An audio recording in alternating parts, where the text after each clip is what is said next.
नमस्कार. माधव रेसिपी या यूट्यूब चॅनलमध्ये तुम्हा सर्वांचे पुन्हा एकदा स्वागत आहे. आज मी पोकळ्याचं पाणी कसं बनवतात ते तुम्हाला दाखवणार आहे. पोकळ्याची भाजी खूप पौष्टिक असते शरीरासाठी. यामध्ये आयर्न खूप जास्त प्रमाणात असतं. खानदेश, जळगाव या भागामध्ये ही भाजी जास्त आढळून येते. चला तर मग रेसिपीला सुरुवात करूया. सर्वात आधी आपल्याला भाजी निवडून घ्यायची आहे. मी व्हिडिओत दाखवल्याप्रमाणे त्या भाजीला निवडून घ्यायचं. राहिलेल्या ज्या दांड्या असतील त्या दांड्या फेकायच्या नाही, त्यांची साल काढून त्याला हाताने मोडून घ्यायचं आहे. दांडी नरम वाटेल तिथपर्यंतच दांडीला मोडायची आहे. खालचा भाग कडक असतो तर तो घेऊ नये, कारण तो लवकर शिजणार नाही. याप्रमाणे भाजी माझी मोडून झालेली आहे. फोडणीसाठी तयारी करूया. एका कढाईमध्ये मी तेल घातलं आहे. त्यात जिरं, मोहरी आणि लसूण घातला आहे. लसूण थोडा जास्त घातला तरी चालेल.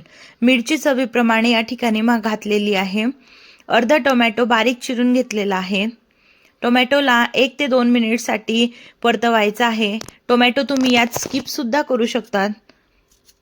टोमॅटो झाल्यानंतर आपण पोकळ्याची भाजी जी चिरून घेतलेली होती तिला स्वच्छ धुवून यामध्ये घालायचं आहे.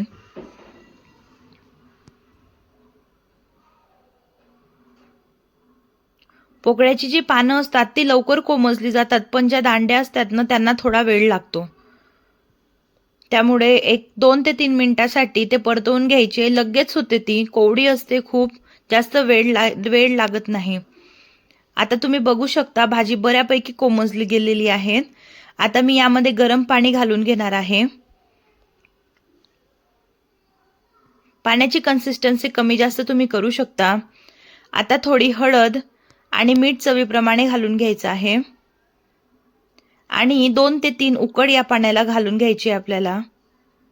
बघू शकता आपलं पाणी या ठिकाणी तयार झालेलं आहे.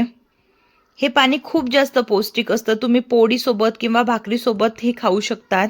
रेसिपी आवडल्यास चॅनलला लाईक, शेअर आणि सबस्क्राईब करायला विसरू नका आणि हा बेल आयकॉन नक्की प्रेस करा, जेणेकरून गावाकडील अशाच चमचमीत आणि झणझणीत रेसिपी तुम्हाला बघायला मिळतील. चला तर मग भेटूया पुढील नवीन रेसिपी सोबत. बाय.